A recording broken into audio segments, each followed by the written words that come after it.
Good morning. I've got some ideas here for when you wake up and you feel really tight through the hips, or even throughout the day from sitting, you get tight hips, sometimes achy. So we're going to start just by limbering. I think it's really important to limber up before we go into any deep stretching. So the first type of limbering that I like to do when I first wake up, I'm going to pull the elbows back. I'm going to make a fist with my hands with my thumbs up, and I'm just going to hinge through the hip and come halfway down and then back up. I'm pulling my booty back, and I'm keeping most of the weight centered between the pad of the foot and the heel of the foot. So I'm moving nice and slowly because remember, we've just woken up. We're a little bit stiff. We just want to loosen up a bit. So maybe I would run through this maybe 8 or 10 times.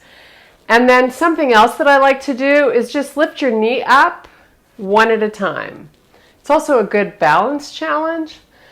So getting into the front hip flexors is important, right? To limber them up, get some good blood flow into the legs. And maybe you do this 8 or 10 times. And then a little circle out to the side. And if you want to hold on to something so that you're a little bit more stable, you can go ahead and do that.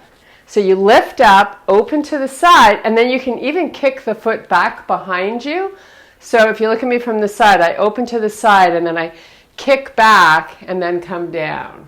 So up, open, kick back and down. Let me do that while I hold on because it's a little bit easier. So you're also getting in, when you do that little kickback of the knee, you're also getting a little bit into your butt cheek. So I would run through that maybe 8 or 10 times. So now you should feel pretty loose through your hips. Another good one to do before we hit the floor is you can just take your hands a little bit greater than shoulder width apart, walk your feet back, and just come down halfway with your torso. And then you can just sort of let the hips come forward a little bit. And then push back. And then come forward. This is also giving some good blood flow through the joints and definitely through your hip flexors. So you can practice that maybe 8 or 10 times. And now we are ready to take the floor. So you might want to get a pillow if you feel achy under the knees ever, but I'm going to show you from the side view here. I'm going to come down onto my knees. I'm going to step my left foot forward, and I want to make sure I've got good distance between my front foot and my back knee so that when I'm in this position I feel stable. I'm also going to tuck my toes under behind me. It also gives me some more stability.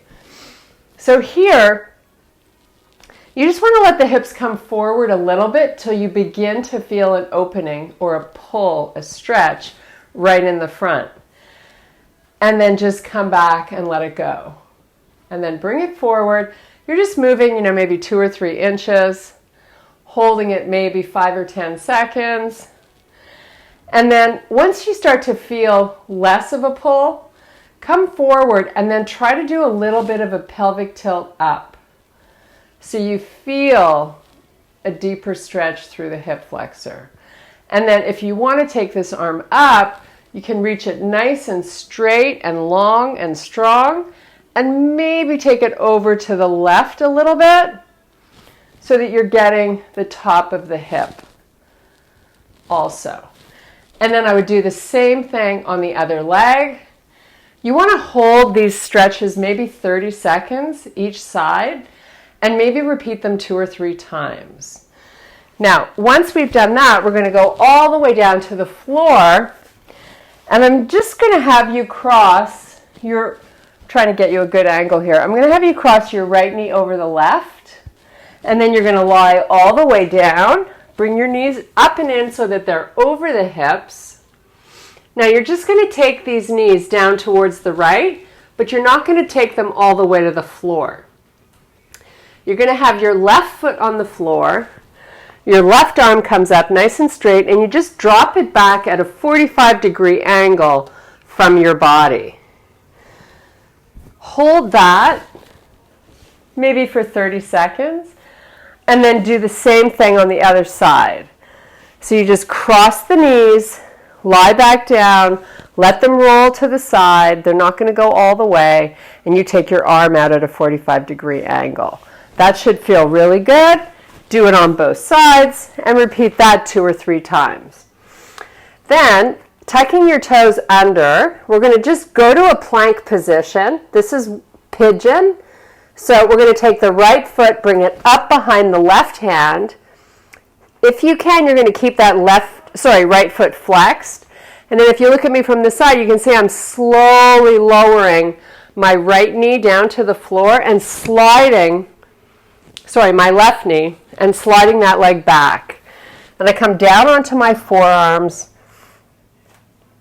And if your hips are really tight, you might want to keep up on your hands, but you want to make sure that you're not compressing your back. So just go where you feel comfortable. And if you can, you want to think about pressing this left hip flexor down towards the floor, and you're staying off of your right butt cheek. Once you get into a position where you feel comfortable and you can hang out there for maybe 8 or 10 breaths, do that. Enjoy it. Don't fight it and don't force it. You just want to feel good. Then you're going to tuck your toes under, come back to your plank, and then just switch legs. So you pull the left foot up. You see I'm going nice and slowly. I'm sliding that right leg back, coming down onto my forearms. Maybe you go all the way down at some point. Maybe you don't. As I mentioned before, it's just about going where it feels good. So here you want to hang out for maybe 8 or 10 breaths, and then repeat it maybe 2 or 3 times. And then during the day, if you are sitting or you're using technology a lot, you might want to get up and just do some hip circles that we did in the beginning to keep limber throughout the day. Okay, let me know what you think. I'm looking forward to your feedback. Thank you so much for listening. Have a wonderful day. Stay healthy and be well. Cheers.